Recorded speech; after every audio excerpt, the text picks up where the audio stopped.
Bonjour à vous, mon nom est Sophie Poirier, bienvenue à l'émission Ma Voix. Aujourd'hui, je reçois Corinne Hazan, auteure du livre Stop, l'amour n'est pas un jeu de poker. Alors, Corinne est également une mère, une artiste et une entrepreneure, dont elle a foi pour la grandeur de l'être humain. Elle est ici aujourd'hui avec nous pour partager sa voix VOIX, qui est également sa voix VOIE. Donc, sans plus tarder, permettez-moi de vous présenter Corinne Hazan.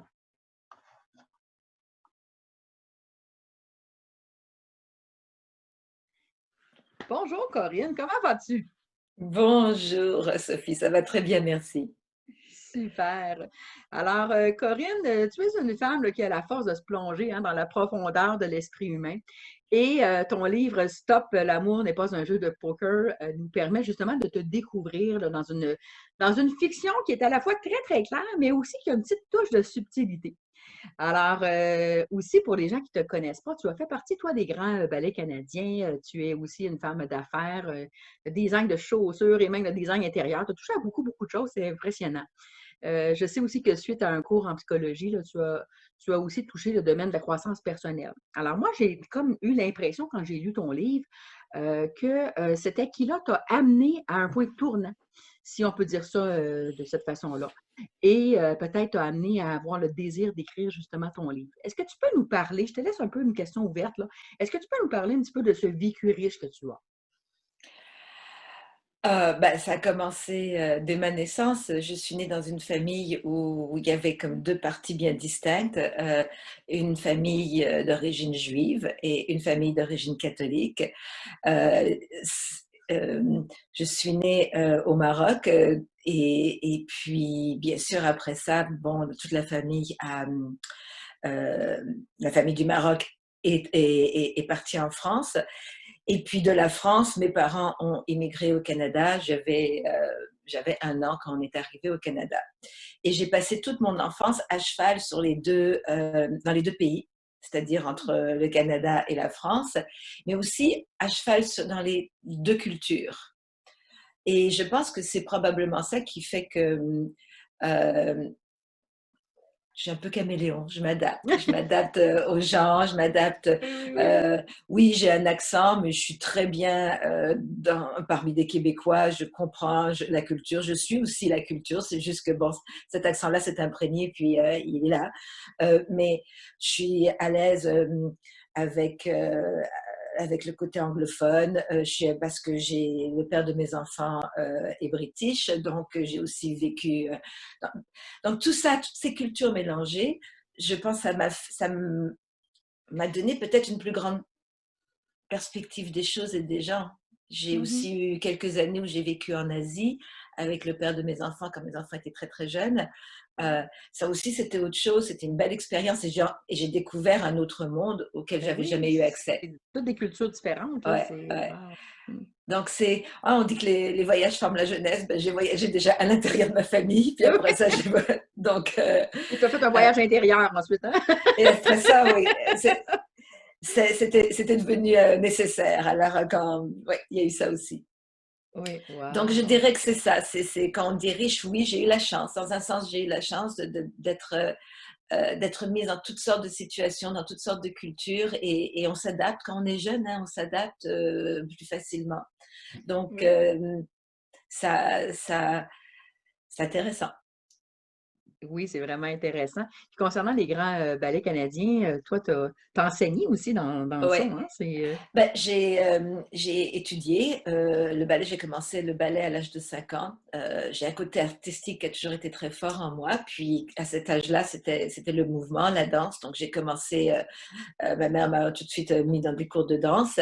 Et à l'époque, mon professeur était affilié avec les grands ballets canadiens. Donc en grandissant, arrivant à l'adolescence, donc j'étais rendue à un niveau pour, à l'époque, comment ça se faisait, continuer ma formation avec les grands ballets canadiens. Et je suis arrivée au niveau professionnel.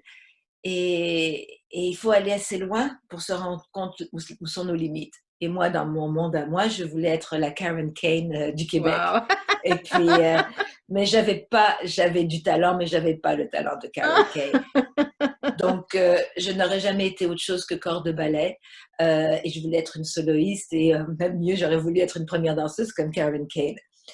Donc, je me suis dit que, OK, corps de ballet, puis ça dure pas longtemps, que j'allais prendre le cours d'enseignement. Et à l'époque, c'était un cours qui était quand même très élaboré, un cours de 3 ans pour enseigner pour les grands Hmm. ballets canadiens. Wow. Alors oui, j'ai après ça passé le plus clair de mon temps, enfin un bon 10 ans à enseigner le ballet. Oh, je ne savais pas que ça avait duré aussi Ouais, longtemps à cette époque-là. Là, hein. C'est bon, ça, mon Dieu. ouais, ouais. Et C'est... puis, les voyages et la vie maintenant dans d'autres pays comme l'Asie, ben, j'ai transformé ça avec l'aérobie parce que c'était à l'époque de l'aérobie. Donc, Oui, oui. même en Asie, j'enseignais aussi. Puis, donc, ça a toujours été resté proche, le monde de l'expression corporelle et tout ça, que j'ai adapté dépendamment de là où j'étais. Wow. Hey, c'est un bon sens de l'adaptation, ça, c'est vrai. En tout cas, ça, hein, on peut pas nier ça. Ben, des fois, on est amené à se réinventer et si on regarde ce qu'on est en train de vivre aujourd'hui, la situation qu'on vit aujourd'hui, c'est très insécurisant pour beaucoup de personnes qui, OK, parce que peut-être ce qu'ils faisaient n'est peut-être plus ce qui va être très essentiel il va falloir se réinventer. Et puis même moi, je me dis, peut-être je vais devoir me réinventer encore. Oui. La vie nous amène là où elle doit nous amener, hein. Oui, absolument. Puis on grandit toujours, hein. Et on a toujours des Mm. nouvelles expériences, puis on trouve toujours qu'on grandit à travers ça. C'est Ouais. super intéressant, ton partage. Corinne, aussi, moi, ben, moi, je pense que la discipline, la détermination, le dépassement de soi, c'est toutes des qualités ou aptitudes là, qui sont vraiment essentielles pour avoir touché tout ce que tu as fait. Alors, je pense que tu en es consciente aussi, là. Donc, cette croissance personnelle-là, ça fait longtemps que tu l'as en toi. Mais je sais aussi que tu as été mariée 4 fois. Alors là, j'hésitais un petit peu avant de te poser cette question-là, mais je pense que c'est important par rapport au livre que tu as écrit.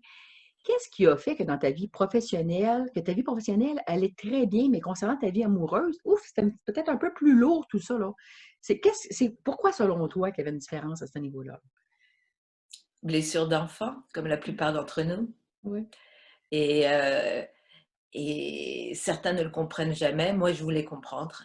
C'est sûr que quand je regarde le bilan, marié 4 fois, oui, alors allons voir un peu plus loin. Et oui, ma naissance a brisé les rêves de mes 2 parents. Oh. Donc, c'est sûr que je n'ai pas grandi dans la joie, dans l'amour, dans la douceur. Et c'est pour ça que j'étais attirée par la danse, parce que c'était mon monde où tout était beau.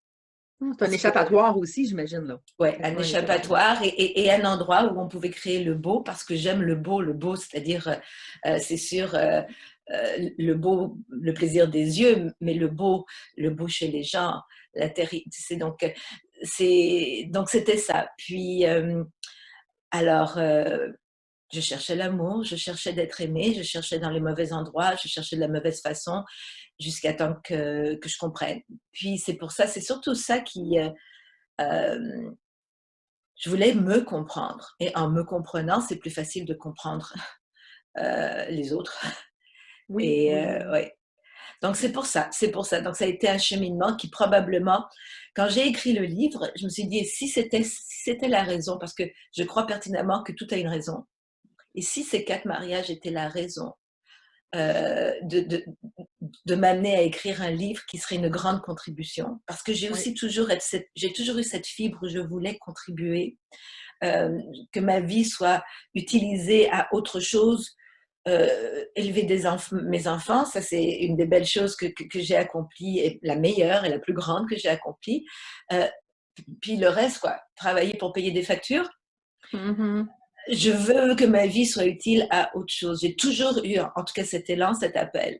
Et quand le livre a commencé, parce qu'il il s'est quasiment écrit tout seul, dans un sens où ça devait sortir quand c'est sorti. L'inspiration était là, ça sortait là. Ouais, ouais. J'ai peut-être après ça, il y a quelques chapitres où je me dis, j'ai été conseillée tout ça que bon, il fallait peut-être ramener 2 ou 3 chapitres de plus. Alors là, j'ai pensé ok, de quoi j'ai pas parlé, puis par rapport aux expériences que j'avais comprises, que j'avais vues, donc j'ai amené d'autres choses. Mais on s'entend que 13 histoires, j'ai pas encore touché, je veux dire, c'est pas la somme de toutes les Ben, possibilités de ce qui peut ben arriver non, c'est sûr. dans des... Mais justement, toi, Corinne, là, ton livre, c'est Stop l'amour n'est pas un jeu de poker. C'est un beau titre en passant, hein? C'est très joli. Et le titre de ton livre, ça raconte, comme tu dis, là, les 13, c'est des 13 petites histoires finalement qui vont nous démontrer comment on joue de nos vies, notre santé, nos finances et notre évolution avec nos histoires de cœur. Moi, par exemple, je comprenais le sens, mais j'aimerais ça de ton point de vue à toi que tu nous expliques c'est quoi le parallèle entre le titre de ton livre et tous ces beaux récits fictifs-là, mais quand même très réalistes que tu as écrits, là. On joue de nos vies, on ne le sait pas, mais on joue de nos vies nos histoires de cœur, euh, c'est comme une marque au fer rouge, ça nous imprègne tout. Je veux dire, ça va tellement avoir une influence sur tous. Disons quelqu'un on envoie des gens d'affaires qui réussissent, qui bâtissent une richesse incroyable et qui sont malheureux, tellement malheureux parce que oui, ce besoin d'aimer et d'être aimé n'est pas assouvi. Donc, Oui. on joue, et le jeu de poker, que je ne, que, comment moi je le vois, euh, qui est un jeu où il y a une stratégie, mais il y a aussi le hasard. Tu peux être le meilleur joueur de poker au monde. Si tu n'as pas la bonne main, tu n'as pas la bonne main. Oui. euh, donc, c'est ça. Et aussi, dire la vérité, je voulais attirer le lecteur masculin. Ah, Euh, parce que donc, c'est important. C'est donc important. ton, Donc, en parlant aussi de poker, je me suis dit ça va attirer peut-être le lecteur masculin d'aller voir un petit peu plus. Parce que si c'est que les femmes qui lisent ce livre-là, il s'est débalancé. C'est mais vraiment ça, un livre pour les hommes et pour les femmes. c'est bien que tu précises ça. Donc, ton public cible, toi, c'est vraiment comme, bon, autant les hommes que les femmes, que toi, ce que tu désires toucher. Puis, si tu voudrais le cibler encore plus, ce serait quel genre de personne pourrait s'intéresser, d'après toi, à tes livres, toi? Toutes, toutes. Que ce soit l'adolescent qui tombe en amour pour la première fois, puis qui euh, est poussé par les hormones plus que par la raison, que ce soit le couple qui est marié depuis 5 ans, puis là ça devient quelque chose de pas prévu, que ce soit les gens divorcés, les gens seuls, les gens qui veulent être en relation, les gens qui ont été en relation, les gens qui... euh, tout, c'est pour tout le monde. Je pense que, à moins qu'on veuille être un ermite et qu'on ne veut pas avoir une relation de couple, ça peut être juste intéressant de le lire par rapport aux histoires, mais sinon, ça va être utile, d'après moi, à tout le monde. À tout le monde, hein. À tout le Et monde. justement, si tu veux toucher la plupart de ces gens-là, et que, bon, là, ils ont vu le titre, là, on parle du titre et tout, comment tu pourrais résumer en une phrase le contenu de ton livre, là, pour que ça soit accrocheur, là, pour qu'ils disent, ah oui, moi, il faut que je lis ça, ce livre-là, là, c'est vraiment pour moi. Ben, nos vies sont prises en otage par nos histoires de cœur, qu'on veuille se l'avouer ou pas, que euh, il y a tellement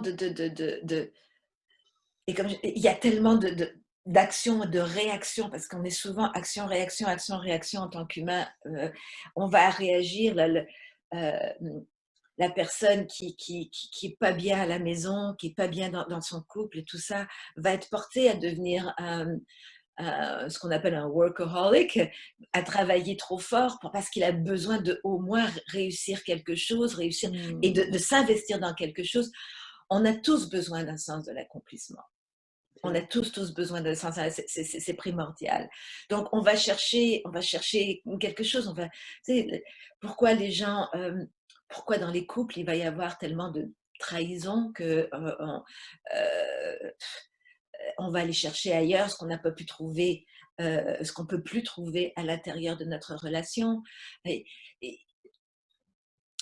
les gens qui vont se mettre peut-être à boire trop, à jouer trop, à aller passer trop de temps au casino, n'importe quoi. Si on regarde, il y a toujours quelque chose parce que euh, c'est dans la relation intime où on est le plus vulnérable. Et quand, et quand cette vulnérabilité est blessée, elle finit par être blessée parce qu'en général, on ne comprend pas. On ne sait même pas qu'on était, on ne sait même pas. À moins de vraiment faire les efforts pour le savoir, et ce n'est pas tout le monde qui le fait.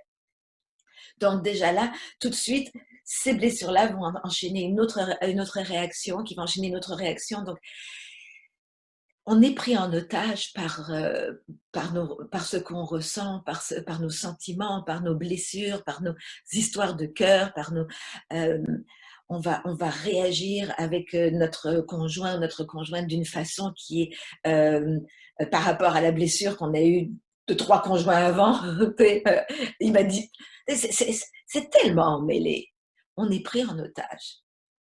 Je comprends vraiment le sens que tu dis, on est pris en otage en élaborant plus avec toi comme ça, là, c'est bien. Puis je comprends mieux aussi, tu me fais réaliser pourquoi qu'on arrive des fois à un déséquilibre. Hein? C'est pourquoi que justement on devient des workaholics, puis quelque part on a besoin de cet accomplissement de soi, puis on se pitche dans quelque chose au lieu de trouver vraiment notre équilibre. Puis, c'est le fun, c'est le fun. Toi, tu m'as fait réaliser quelque chose. Ben, je comprenais certaines choses, évidemment, mais tu m'as fait aller plus loin dans ça. Merci. Alors, tu parles aussi là, d'un changement à la source essentiel là, à effectuer pour revenir sur la traque, là, si on peut appeler ça comme ça, là, si on peut vulgariser la chose. C'est quoi, d'après toi, ce changement si essentiel dans la vie d'un être humain? L'éducation. L'éducation. Tu sais, et ça commence dès que l'enfant arrive, ou probablement même déjà quand il est porté par sa mère. On va dire, un enfant, il est assis dans sa chaise haute, pardon. Il a quoi? Il a 6 mois, 7 mois. Il n'a pas la parole. Il n'a pas la compréhension des mots encore. Donc, sa pensée n'est pas encore formée. Et il voit, je sais pas, son père qui parle d'une certaine façon, avec dédain ou avec contrôle, il voit certaines choses, il ressent la chose parce qu'il n'a pas la parole. Donc, il ressent la chose et déjà, ça s'imprègne en lui. Donc, ce petit garçon de 6 mois, 7 mois, qui, peut-être quand il aura 4-5 ans, ses parents seront divorcés, il ne verra plus ça, ce qui s'est passé, comment étaient les interactions entre son père et sa mère. Mais il a été imprégné très jeune, c'est déjà là. Et il va peut-être, probablement, le reproduire plus tard. Donc, c'est tout dans l'éducation, c'est tout dans... Et ça, je veux dire, dans un monde extraordinaire où on pourrait recommencer à zéro, je veux dire, nos nouveaux enfants seraient, dans leur éducation, feraient tellement attention que ils deviendraient eux parents, eh ben, il y aurait déjà un grand ménage qui serait fait et il serait que de parler avec respect l'un à l'autre. On va parler à nos clients avec respect, mais la femme qu'on aime ou l'homme qu'on aime, on va l'envoyer paître, pour être poli. Ça Pas marche pas. normal. Non, c'est pas normal. Ouais. C'est vrai qu'on a besoin d'enseigner les belles valeurs, puis la façon de vivre nos émotions en très bas âge, parce que comme on disait, les enfants, ils apprennent plus facilement. Hein, Ils sont des éponges. Ils sont c'est ça, des c'est des éponges. éponges, exactement. Et Exactement. là, on les assoit sur des bancs d'école depuis toujours. Ça n'a pas de sens pour un enfant. C'est pas comme ça qu'un enfant apprend. On leur donne du Ritalin ou autre chose s'ils ont besoin de bouger quand ils sont Ben juste un non. enfant. Il y aurait tellement de choses qu'on pourrait faire et je sème un petit peu partout parce que c'est pour ça que je voudrais continuer d'écrire et d'élaborer. Il y a tellement d'autres façons où justement on pourrait bâtir nos jeunes enfants qui sont l'avenir, et, et, et pour que eux aussi arrivent à se comprendre. Tu as 18 ans, puis si c'est un âge où tu comprends rien, c'est bien à 18 ans, Et que tu penses que tu comprends tout. et tu penses que tu comprends tout, et on te dit, vas-y, va faire ta vie. Oui. Et alors là, alors, comme je disais, tu as les hormones qui sont dans le tapis, qui poussent, tu tombes soi-disant en amour, non, tu tombes en hormones. Okay. C'est Et bon, puis ça. là, et là, on va bâtir une vie, mais on ne se comprend pas soi-même, puis on devrait être capable de comprendre l'autre quand l'autre nous parle ou nous parle pas, puis attend qu'on devine ce que l'autre sent. Et c'est wow, ça n'a aucun sens. Mais c'est comme ça qu'on bâtit nos vies. Mais tu vois, j'avais préparé une question pour toi, mais j'avais pas entendu tes réponses, hein. Fait que je vais modifier un petit peu le sens de ma question par rapport aux réponses que tu m'as données. Tu sais, tu as soulevé là, des questionnements et des réflexions beaucoup sur l'amour. Euh, Est-ce qu'il existe, tu sais, moi, ce que je m'étais dit que j'allais te poser comme question, c'est existe-t-il vraiment un secret pour trouver la bonne personne en amour? Mais en fait, c'est en se connaissant soi-même, puis en connaissant l'autre, automatiquement, j'imagine que ça va fusionner. J'imagine que c'est ça, ça ressemble à ça ta réponse, j'imagine, là. Ben oui, je veux dire, la personne parfaite, euh, ben c'est l'authenticité. Mhm. L'authenticité avec soi d'abord, et après ça, l'authenticité avec l'autre, et ne pas attendre que ce soit l'autre, ne pas donner à l'autre la job de nous mettre, de nous rendre heureux. Ouais. C'est à nous, c'est notre job. Se Oui, responsabiliser en faire son propre bonheur, finalement. Ouais. envers son propre bonheur. L'autre est quelque chose, et quelqu'un avec qui on va choisir justement de bâtir une vie, de construire une vie. Et bien sûr, l'amour sera présent. Et dans l'amour, ça veut dire le respect, ça veut dire l'authenticité, la responsabilité de soi. Parce que si on ne s'aime pas soi-même, comment on va faire pour aimer quelqu'un? Ouais, c'est sûr. Ouais. C'est là qu'il y a de la dépendance affective et tout ça, Et là. voilà, tout ça, donc tout s'enchaîne. Donc c'est vrai. Et euh, je sais pas, moi j'ai passé, je sais pas combien d'années à faire de l'algèbre et comme je n'ai pas fait un DEC en sciences, l'algèbre me sert pas trop. Mhm. Mais si j'avais pris des cours de communication, que j'avais appris à communiquer, peut-être que j'aurais été mariée 2 fois au lieu de 4. Tu vois ce que je veux dire? On devrait apprendre jeune à communiquer, on devrait Mhm. apprendre jeune à se poser les bonnes questions, à se découvrir soi-même et, euh, et on devrait euh, tu sais, tout ce qui est véhiculé dans les romans savons, dans les films et tout ça, que l'amour est supposé, tu vas me combler. Grâce à toi, je vais. Je vais devenir heureuse. Ah ouais, ouais, Et ouais. donc, non, c'est de se ramener à être authentique. Et c'est quoi être authentique? C'est se poser des questions. Et il faut se poser des questions le plus rapidement possible. Et bien sûr, les questions vont changer au fur et à mesure qu'on évolue parce que c'est sûr qu'on ne se pose pas les mêmes questions à 20 ans qu'on va se Non, poser à 40 ou à 50. c'est sûr. C'est sûr.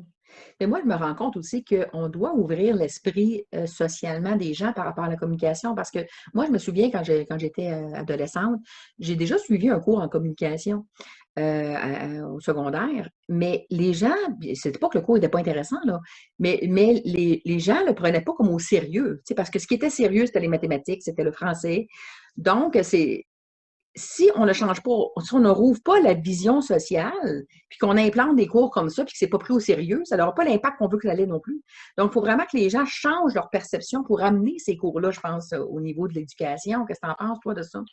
Ah, entièrement, tu sais, il y a il y a des livres qui ont été écrits, je regarde parce que je sais que j'en ai un à propos de l'intelligence émotionnelle. Tu sais, on pousse pour avoir des notes fantastiques en mathématiques, et ça a sa place. Et il y a Oui, des oui, ben gens oui. ça a sa place. Mais combien de fois on va voir des gens qui sont brillants, Oui, brillants, et qui ils sont complètement inadéquats socialement, c'est et ça. à cause de ça, ne réussissent rien. Voilà, voilà, exact, exact. Donc, on a Et besoin de ça. C'est très important, aussi important que de faire des mathématiques oui, et les langues et tout ça. C'est très important. oui, puis on ne veut pas seulement non plus dans notre société des gens qui sont forts en mathématiques. On a besoin de tous les aspects de l'intelligence humaine. Puis oui, Et moi, les gens qui sont, oui, et les gens qui sont forts en mathématiques pourraient être capables de communiquer. absolument, absolument, parce que c'est un atout. La communication, comme tu dis, c'est bon pour tout le monde, là. Que ce soit un médecin, que ce soit un artiste, peu importe qu'est-ce que tu développes dans la vie, si tu as une belle communication, ça va t'aider, là. Ça, c'est certain. Ouais. C'est vrai tout ça. Alors, euh, je me souviens pas, attends un petit peu, là, on avait parlé. J'ai pris des petites notes parce que des fois, c'est pas évident de se rappeler de toutes ces questions-là que je prépare. Euh, C'est ça. Donc, en fait, justement, on en a parlé un petit peu, mais justement, toi, tu parles, tu sais, des histoires qui nous plongent dans les pensées, dans les pensées des personnages, hein. Comment ça se fait, Corinne, là, que cet enseignement-là, comme tu as parlé, c'est tellement précieux, puis pourtant, il y a encore beaucoup de gens qui ignorent les bienfaits. Comment ça se fait que socialement, on n'a pas encore réussi à ouvrir l'esprit? Il y a beaucoup de gens qui sont ouverts à ça, là, mais c'est pas encore général que les gens comprennent les bienfaits de ça. On est des automates, hein, vraiment le produit de nos sociétés, c'est, euh, et parce qu'on, ça n'est, comment dire, ça n'a pas été inculqué, c'est pas quelque chose de naturel. Les Mmh. gens qui vont se tourner vers la croissance personnelle sont des gens qui ont souffert en général et qui veulent comprendre. Oui, oui, oui, oui. On devrait amener ça, c'est un petit peu comme la médecine. La médecine, elle va venir soigner quand tu es tombé malade. Mais bon, si on était plus ouvert à la bonne nutrition, au bienfait de l'exercice, ça, il y aurait moins de malades. Oui. Donc, prévention. La même chose ici, si on était déjà préparé à comprendre que ça vit avec le reste et qu'on se posait des questions ou qu'on nous enseignait déjà en bas âge. Moi, je sais pas, moi, je pense à un enfant qui joue dans la cour avec un petit ami puis qui lui tape dessus. Je sais pas, moi, il y a de la violence ou quelque chose. Ok, donc au lieu de punir, lui dire c'est pas bien, et puis il comprend pas pourquoi c'est pas bien, ou et il se rebelle et ça fait juste monter sa colère. Il y a des façons de l'amener à réfléchir à son Comprendre. niveau quand il a 6 ans, Oui, mais puis quand il oui. aura 16 ans, ça sera la suite. Et quand il aura 26 ans, ce sera la suite. Donc ça sera croissance. La croissance est normale, hein, pour tout être humain. On commence, on est grand comme ça, puis on finit grand. Ben, il y a la croissance aussi là-dedans, ça devrait être normal. Oui. Donc c'est ça qui manque, c'est juste ça qui manque. Oui, c'est tellement vrai. Puis aussi, j'ai trouvé ça super le fun. Ben moi, j'aime ça, ce genre de petit questionnaire-là. À la fin de ton livre, là, tu nous offres justement un questionnaire pour nous aider à découvrir notre chaîne de pensée. Toi, tu t'es basé sur quoi pour monter, bâtir ces questions-là? Ben, ce sont des questions simples euh, qu'on n'ose même pas se poser soi-même Mhm. et qu'on on pose pas à l'autre. Alors si on revient à une relation de couple, il y a des questions qu'il faut qu'on n'aborde jamais, en tout cas que moi, je n'ai pas abordé avant de dire oui pour la vie. Mhm. Au niveau de ce qui est important, des valeurs, au niveau de l'argent, au niveau de la spiritualité, au niveau de l'engagement, au niveau de... Tu sais, j'ai jamais eu ce genre de conversation où vraiment on se dit les vraies choses. Et je crois que si on commence par là, ben, c'est là où on sait exactement à qui on fait Mhm. face, tu sais, parce que il va y avoir, on va tomber en amour, et puis quand on tombe en amour, hein, ben, qu'est-ce qu'on montre? On montre le plus beau côté de soi, on est prêt à faire des contorsionnements pour faire plaisir à l'autre, pour dire les choses que l'autre aimerait entendre. Combien de fois mon futur mari, un de ses maris, m'a dit qu'il aimait l'art, qu'il aimait le théâtre, qu'il aimait tout ce que moi j'aime pour me faire plaisir. Ah oui? Une fois ensemble, non, viens pas m'embêter avec ça. Ou, Il n'aimait pas ça tant que ça, là. il n'est pas ça tant que ça, exactement. Et C'est puis, bon, c'est bon. combien de fois, moi, j'ai cru que, bon, ça ou ça ça me dérangeait pas tant que ça. Rendu dans 5 ans dans la relation, je pouvais plus supporter. Il y a plein de... Soyons vrais et n'essayons Oui. pas de changer l'autre. On se change soi-même si c'est ce qu'on veut, si on veut changer quelque chose en soi, et soyons vrais. Et toutes ces petites questions, elles sont très simples, mais elles nous amènent déjà, si on se les pose soi-même, et quand on se les est jamais posées, c'est intéressant. Puis si on les pose après ça, si on discute avec l'autre, ça risque de mettre de belles fondations à une relation de couple. Oui. Donc Hmm. c'était ça l'idée derrière tout ça. C'est c'est bien pensé. Puis, parce que justement, quand on lit ton livre aussi, on ressent beaucoup les malaises de tes personnages qui, dans le fond, nous ressemblent, hein? C'était des vies un peu comme nous, et des petites frictions avec leurs compartenaires, puis tout ça. En fait, et on ressent aussi qu'ils ont comme un, tu sais, on a tous des rêves quand on est plus jeune, puis des fois, en vieillissant, on perd, on se rend compte qu'on n'a jamais finalement, on n'a jamais réalisé ces rêves-là, puis ça développe un sentiment d'impuissance. Tu m'as répondu aussi à la prochaine question parce que tu lis dans ma pensée, là, Corinne, hein? Je suis Alors, pas encore rendue là, mais alors, en fait, ma question, mais tu l'as un petit peu répondu, c'est que c'est quoi le mystère, justement, qui se trouve dans la croissance personnelle qui fait en sorte que nos vies s'améliorent automatiquement? Tu sais, tu en as parlé un petit peu, là, mais si on précise par rapport à la question, c'est quoi ce grand mystère-là? ben, c'est l'éveil, c'est l'éveil, c'est sortir de l'engourdissement, c'est d'arrêter d'être un pantin, d'avoir nos blessures qui tirent les ficelles. Oui, Tu sais, comme je dis, on projette toujours nos expériences passées dans notre futur, qui est grande erreur. Hein. C'est un entraînement c'est un bel entraînement d'essayer de ne plus faire ça. Mais par exemple, Marie numéro 2 m'a dit à la faire et m'a fait, ou a agi d'une certaine façon avec moi, ça m'a tellement blessée. Je suis rendue avec Marie numéro 4. Il a à peine dit un mot qui pouvait ressembler et je réagis tout de suite.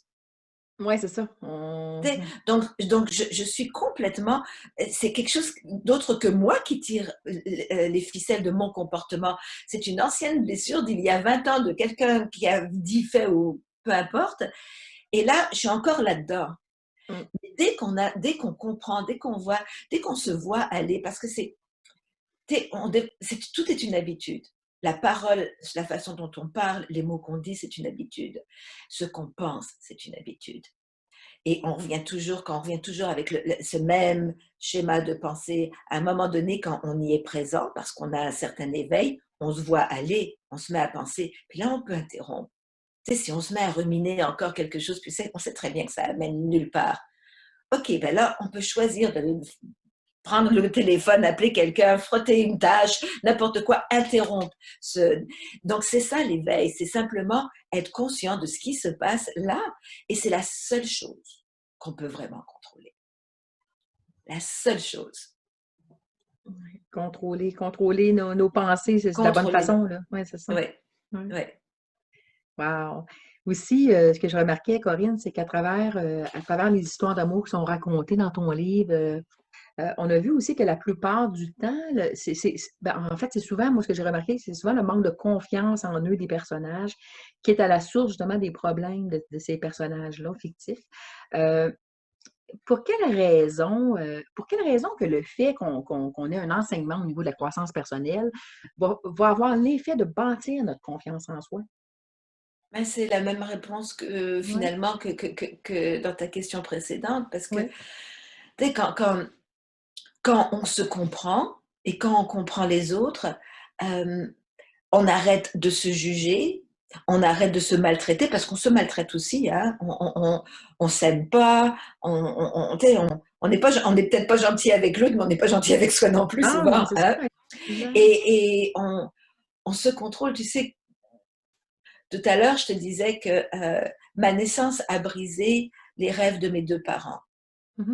Et bien sûr, j'ai porté leur colère parce que leur colère les faisait agir d'une certaine façon envers moi, qui m'a mis très en colère et que j'ai porté. Et ces blessures-là, je l'ai portée, je l'ai traînée.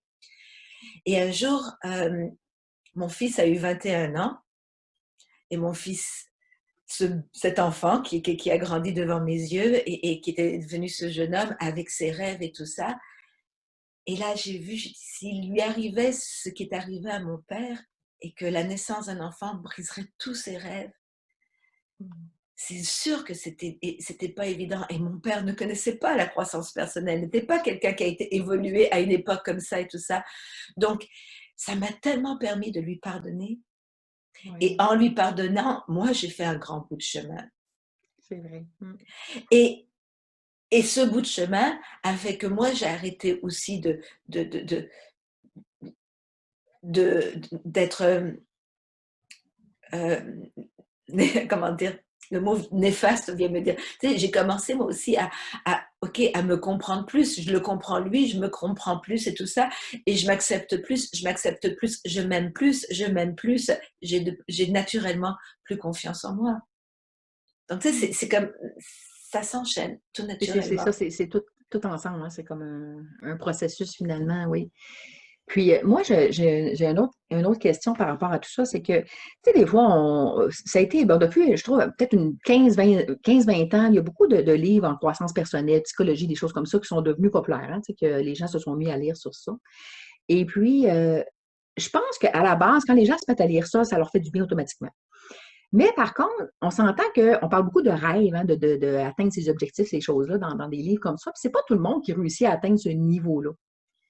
C'est quoi qui. Pourquoi? En fait, est-ce que c'est parce que les gens n'ont pas encore développé leur pleine confiance en eux, qui ne réussissent pas malgré qu'ils vont lire parfois des livres en croissance personnelle, puis qui sont quand même bloqués? C'est quoi l'élément là, qui bloque, là? Ben, il y a plusieurs, je dirais, il y a ces livres qui sont là pour nous aider à atteindre nos objectifs et tout ça, dépasser des Oui, peurs, dépasser toutes sortes de choses. oui. Mais c'est encore mené par ce que la société nous a enseigné, que finalement, la réussite, une vie bien réussie, c'est d'avoir amassé beaucoup de biens Oui, c'est vrai. matériels. Mhm. Euh, Et nous vivons en ce moment une expérience extraordinaire pour ramener les gens à peut-être se poser la question, est-ce que c'est Oui, vraiment ça, réussir sa vie? c'est vrai. Oui, ça fait beaucoup réfléchir ce qui nous arrive dans le monde en ce moment, là. Ouais. Oui. Donc, et finalement,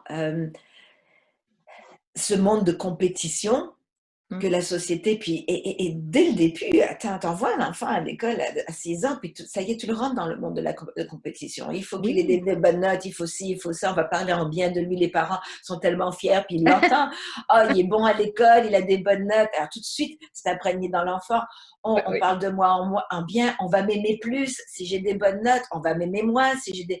Tu vois, ça repart dans C'est tellement l'engrenage. vrai. C'est tellement Ouais, vrai que ça fonctionne ouais, comme ça. Oui, oui, oui. ouais, ça fonctionne comme ça. Je pense qu'il tout est à recréer.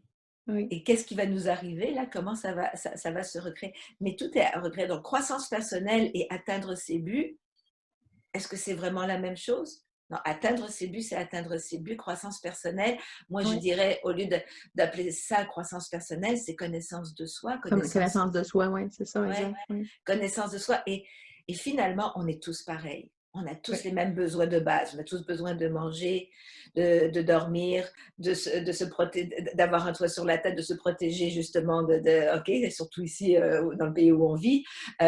Nos besoins de base, ils sont tous les mêmes. On a tous besoin d'aimer et d'être Oui. aimé. OK? On a tous besoin de se sentir utile. Parce que c'est vraiment un besoin qu'on le reconnaisse. On a besoin de se sentir utile. Oui. Anthony, oui, je n'ai pas son deuxième mot, Anthony Robbins. Oui, Anthony oui, oui, Robbins oui. en parle beaucoup de ces besoins-là. Ils Très sont tous intéressant. pareils. Mm. Donc, dès qu'on se connaît soi, tout de suite, on arrive à mieux connaître l'autre, à être moins dans le jugement. Si on arrive à... Donc, c'est la connaissance de soi plutôt que la croissance personnelle. Euh, parce on est toujours en croissance. Euh, on Mais n'est pas à supposer être la même personne en avançant en âge qu'on était. Il y a ça, on s'enveloppe de toutes ces années. Ces années-là, elles comptent. Ces années-là apportent quelque chose. oui. Ce qui nous amène à aussi voir comment on traite nos personnes âgées, Mm. qui sont nos sages, et qu'on les traite pas comme nos sages, on les traite comme ils sont plus bons à rien. Ils auraient tellement de choses à dire si on les laissait dire.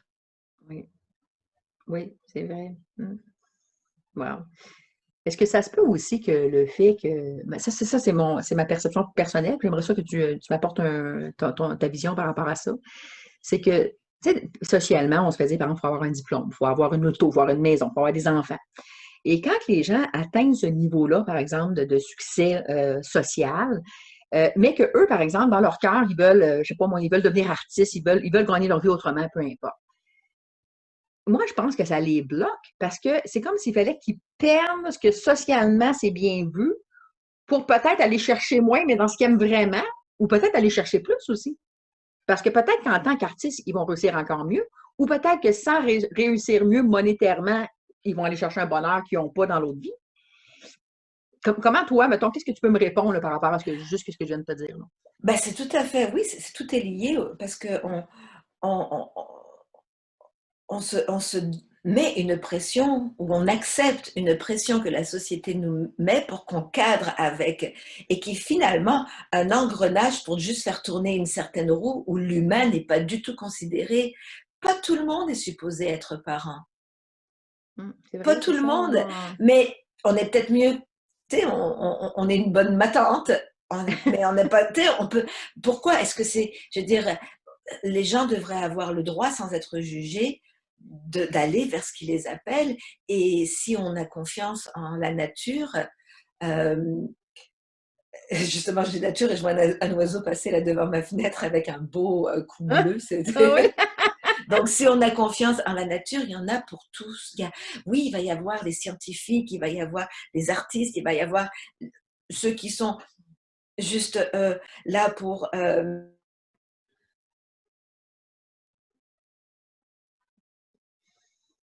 Oups, Corinne. Ah, je pense que ça bloque un petit peu, je m'excuse. Des fois, ça arrive avec Zoom, ça bloque un peu. oui, est-ce que ça C'est va? correct, je C'est t'entends là. revenu? Oui, oui, oui, Oui. c'est bien. Enfin, oui, cette pression sociale que nous acceptons est, est aussi néfaste. Euh, et c'est encore une fois, euh, mauvaise connaissance de soi. Euh, et, et, et, et c'est dommage. Et c'est dommage. Et encore une fois, j'espère que le futur, le nouveau futur qui se prépare dans ce qu'on vit en ce moment, ça sera pas instantanément, mais j'espère que justement, oui, cette pression sociale-là va changer, qu'on va laisser les gens être ce qu'ils peuvent être et les laisser devenir une meilleure version d'eux-mêmes. Exactement. Puis il y a sûrement des gens dans notre société aussi qui cadrent parfaitement avec l'image sociale. Tu sais, dans le Oui, sens que peut-être qu'eux, c'est ça qu'ils voulaient, avoir des enfants. Ils voulaient avoir une maison, ils voulaient avoir un auto, ils voulaient. C'était ça qu'ils voulaient. Donc, ouais, s'ils ont ça, il ne faut pas virer ça de bord non plus. Si eux, c'est exact, leur bonheur, il faut qu'ils conservent ça. Mais moi, ce exact. que je pense par rapport à la croissance personnelle, par rapport à ce que tu m'as parlé aussi aujourd'hui, c'est qu'il faut s'interroger à l'intérieur de soi. Est-ce que c'est ça que je veux? Si c'est ça, tant mieux. Mais si c'est pas ça, il ne faut pas que je me bloque à ça. Il faut vraiment que j'ai trouvé ce qui me rend heureux, mon petit bonheur. Ouais. Et c'est pour ça qu'on a énormément de gens et on les engourdit avec ces médicaments pour qu'ils ne Mhm. ressentent pas le malaise. Et c'est pour ça qu'on va s'engourdir avec l'alcool, avec le pot, avec tout ce qu'on a. On a plein de choses qui sont à notre disposition pour Oui. s'engourdir. Et Rester dans quelque, notre illusion, là, hein? voilà, pour pas sentir et au contraire, faut les ressentir. Et oui, on va voir. Et tu sais, quand on parle de la crise de la quarantaine, c'est souvent là où les gens disent est-ce que c'est tout ce qu'il y a, c'est tout ce qui était, parce que c'est comme toujours un point où on a réussi certaines choses socialement, mais on vit une pression, puis on est dans la quarantaine, justement la maison, la voiture, les enfants, ça peut causer beaucoup de et il y a des gens qui explosent ou il y a des gens qui vont s'engourdir avec tout ce qui est disponible. Et finalement, euh, c'est d'une énorme tristesse. C'est d'une énorme tristesse. On devrait tellement, je veux dire, on est venu ici pour avoir une expérience humaine et c'est notre droit, c'est notre droit à tous d'avoir une expérience humaine où on est à l'aise.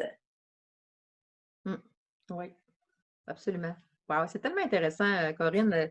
Mine de rien, on est rendu à au moins 40 minutes, pas loin de 40 minutes qu'on jase, hein? Alors, On aime bien ça, jaser les filles. ben oui, oui, c'est vrai. Alors, écoute, j'ai fait le tour, moi, pas mal des questions que je m'étais préparées. Toi, est-ce que tu as d'autres choses que tu aimerais rajouter, là, qu'on n'a pas eu la chance encore de parler? Euh, non, on en a parlé. Je pense qu'on a parlé de tout. C'est sûr que euh, je, nos histoires de cœur, pour moi, c'est le centre, c'est le noyau. Ça commence par ça, parce que c'est à cause de nos histoires de cœur qu'on fait des enfants, et c'est à cause et qu'on crée une société. Et voilà, donc c'est primordial. Ça passe avant tout, d'après moi. Le reste, c'est le reste. Et je pense qu'on a fait le tour. Et j'espère. J'ai commencé à écrire le deuxième et je l'ai arrêté. Ah oui? J'espère que le deuxième, à un moment donné, il va probablement sortir de la même façon que le premier est sorti. C'est-à-dire qu'il a comme un La appel. créativité, la Ouais, c'est créativité. là maintenant, c'est ça. Je suis rendue là, c'est maintenant. Mais pour être écrivaine moi-même, Corinne, je peux te dire que des fois, ça fait ça. Hein? Des fois, on est des mots qu'on dirait que là, on n'est plus capable, ça sent pas, mais on pense que ça sent pas, mais c'est parce que c'est en train de se préparer dans notre tête, dans Ouais, notre cœur. exact. Ouais, ouais. Oui. Hey, écoute, j'ai trouvé ça vraiment intéressant, Corinne, ta présence et tes belles réponses aujourd'hui. Alors, si tu as autre chose, tu peux y aller. Sinon, bien, on va se laisser le bon bonsoir. Et si jamais, là, moi, tu finis par écrire ce beau livre-là, gêne-toi pas, là, tu sais comment me contacter. Alors, tu me rappelles tout simplement.